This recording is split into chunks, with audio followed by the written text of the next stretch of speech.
చంపిన, రాళ్లతో కొట్టి చంపిన, శిరచ్ఛేదనం గావించిన, సిలువ వేసి చంపిన, దేహమును చంపువానికి భయపడక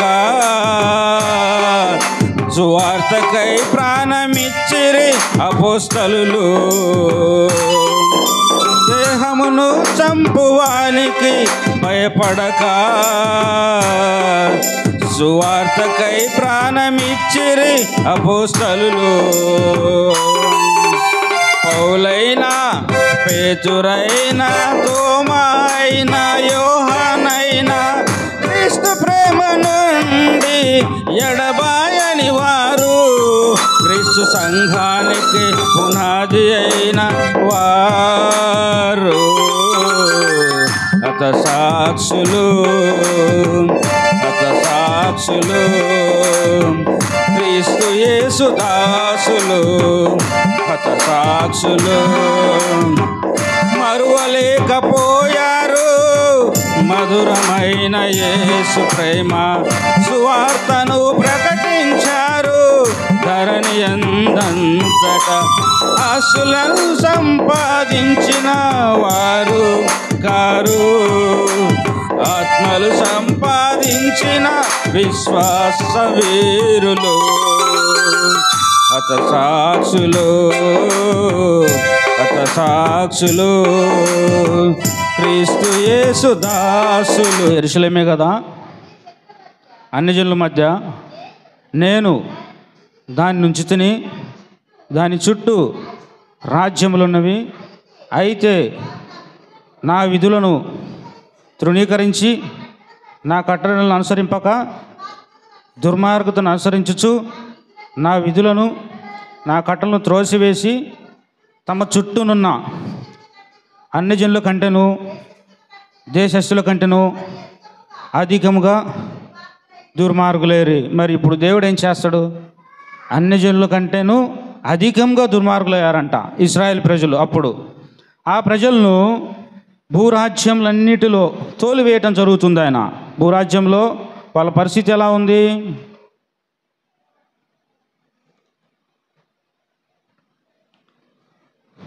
ద్వితీయోపదేశకాండం 28-25 ఒకసారి చదవమ్మా.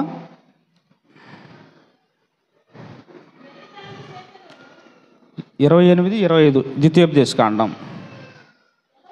యెహోవా నీ శత్రువుల ఎదుట నిన్ను ఓడించును, ఒక మార్గమున వారి ఎదుటికి బయలుదేరి నీవు 7 మార్గముల వారి ఎదుటి నుండి పారిపోయి భూరాజ్యములన్నిటిలోనికి అటు ఇటు చెదరగొట్టబడదు. ఏమయ్యారు ఇశ్రాయేల్ ప్రజలు? భూమి మీద ఉన్నటువంటి, భూమికి నట్ట నడుమ ఉండాల్సినటువంటి జనులు, ఈ భూమి మీద ఉన్నటువంటి సకల జనులకు తలగా నియమించబడాల్సిన జనులు అక్కడ ఉన్నటువంటి ఆ కానంలో ఉన్నటువంటి ఆ యొక్క 9 జాతుల వారి యొక్క కట్టడలను, ఆజ్ఞలను, వారి యొక్క విధులను అనుసరించి దేవుని ఎదుట ఆ రాజ్యంలో వారి చుట్టూ ఉన్నటువంటి రాజ్యంలో ఉన్నటువంటి జనుల కంటే బహు పాపులైపోయారంట. అందుకు దేవుడు ఏం చేశాడు? భూరాజ్యములన్నిటిలోనికి చెదరగొట్టబడతారు. చెదరగొడితే వాళ్ళ పరిస్థితి ఎలా ఉంది?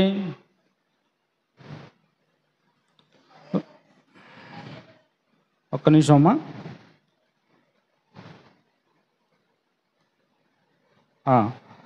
ఇర్మియా గ్రంథం 29-19 చెప్తుండు వారి పరిస్థితి ఎలా ఉందో, చెదరగొట్టిన జనాల పరిస్థితి ఎలా ఉందో చూడండి.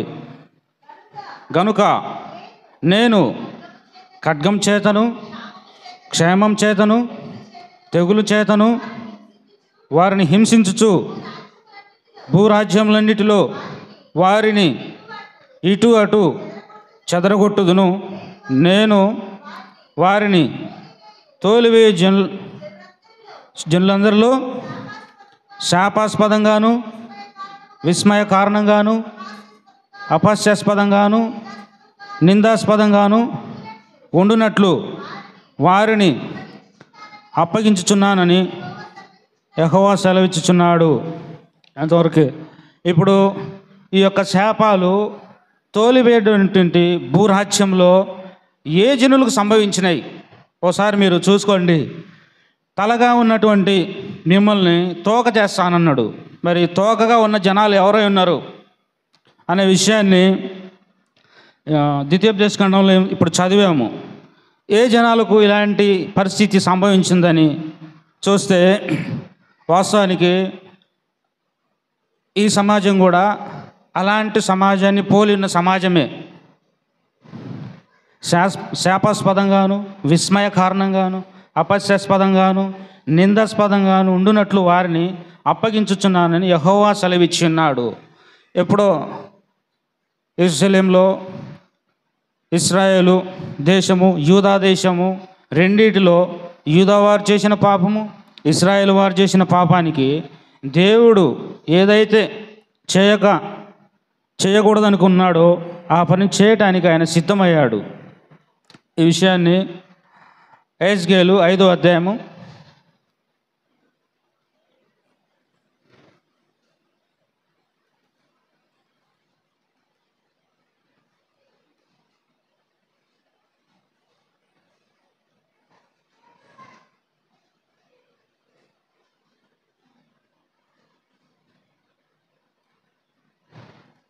14వ వాక్యం చూడండమ్మా.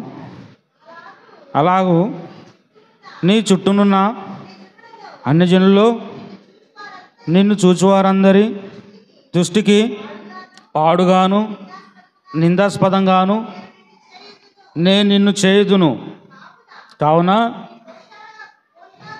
నీ భూషణాధారము తీసివేసి నీ మీదికి మహాక్షేమం రప్పించి నీ వారు క్షయమగునట్లుగా మహాక్షేమమును పంపించి కోపం చేతను కఠినమైన గద్దింపు చేతను శిక్షింపగా నీ చుట్టూనున్న అన్ని జనులకు నీవు నిందకును ఎగతాళికిని హెచ్చరికను విస్మయమును ఆస్పదముగా ఉందువు. యెహోవా నేనే ఆజ్ఞ ఇచ్చి ఉన్నాను. ఈ ప్రకారం నేను మీ మీదికి క్షేమమును దుష్టమృగమును పంపుదును, అవి నీకు కలుగు చేయను. సరే, ఇంతవరకు ఆపమ్మా. దుష్ట మృగము అంటే మనుషులే, దుష్ట యొక్క ఆలోచన కలిగినటువంటి జనాలను ఆ జనుల మీదకి పంపిస్తానన్నాడు. ఇశ్రాయేలు బహు ఘోరమైనటువంటి పాపం చేసి భూరాజ్యములన్నిటిలో చెరగొనిపోయినప్పుడు ప్రవక్త అయినటువంటి యెహెజ్కేలు ద్వారా చెప్తున్నాడు. మనం ఇందాక 3లో చదువుకున్నట్టుగా 3:17 ఒకసారి చూడమ్మా. నరపుత్రుడా, ఇశ్రాయేలులకు కావలిగా నేను నిన్ను నియమించి ఉన్నాను. కాబట్టి నీవు నా నోటి మాట ఆలకించి నేను చెప్పిన దాన్ని బట్టి వారిని హెచ్చరిక చేయుము.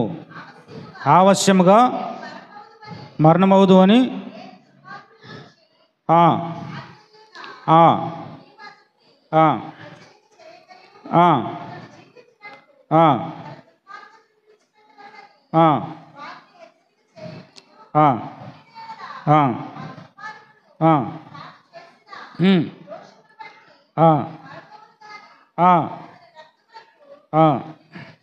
ఉత్తరవాదిగా ఎంచుతున్నావు. ప్రవక్తకు ఇర్మియా, ఆ కాలంలో ఇర్మియా ప్రవక్త ఉన్నాడు, యెహెజ్కేలు ప్రవక్త ఉన్నాడు. 2 రాజ్యాల్లో ఒక రాజ్యంలో కొందరికి యెహెజ్కేలు ద్వారా హెచ్చరిక చేస్తున్నాడు.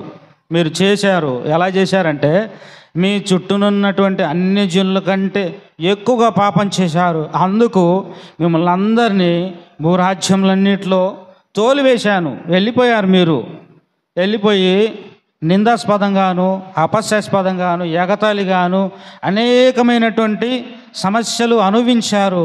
ఆ సమాజం కూడా ఈ సమాజాన్ని పోలి ఉన్నది, ఈ సమాజం కూడా ఆ సమాజాన్ని పోలి ఉన్నది. అందుకే ఈ వాక్యాన్ని మీకు ఈ విషయాన్ని తెలియజేస్తున్నా.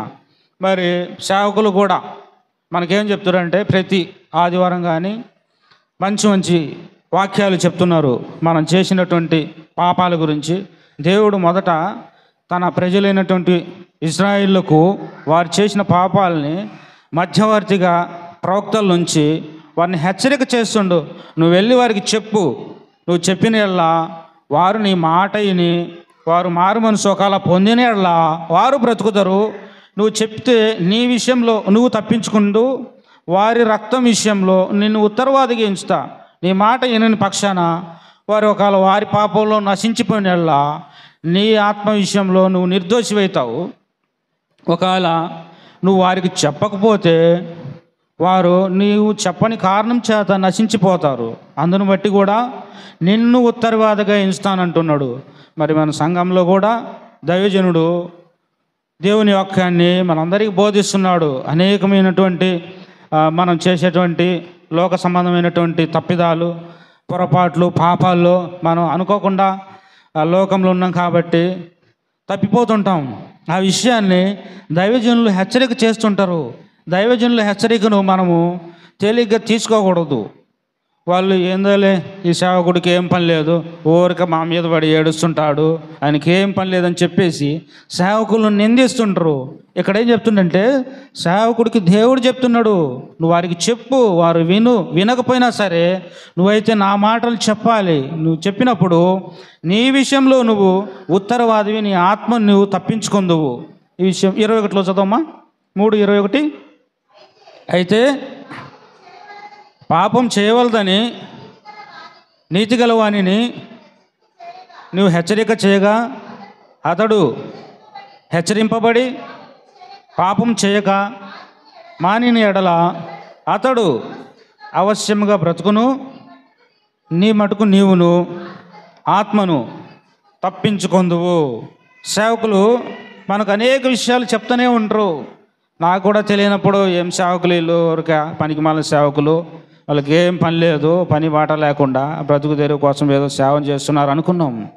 వాక్యం తెలిసిన తర్వాత, వాక్యం పరిశోధనలోకి వెళ్ళిన తర్వాత ఈ విషయాలు విన్నప్పుడు బాధ, దుఃఖం, వేదన కూడా కలుగుతుంటుంది. అయ్యో, దేవుడు నిజంగా తన సేవకుల ద్వారా మనకు దేవునికి మనకును మధ్యవర్తి ప్రభువైనటువంటి యేసుక్రీస్తు అయి ఉన్నాడు. అదేవిధంగా యేసుక్రీస్తుకును సంఘానికి సేవకుడు మధ్యవర్తిగా మన భారం విషయమై, మన యొక్క ప్రయాస విషయం, మన ఆత్మీయ ఎదుగుదల విషయమై మనం ఎలా జీవించాలి, ఆత్మానుసారంగా మనల్ని ఎప్పటికప్పుడు పురికొల్పుతూ మనల్ని ముందుకు నడిపిస్తున్నారు సేవకులు.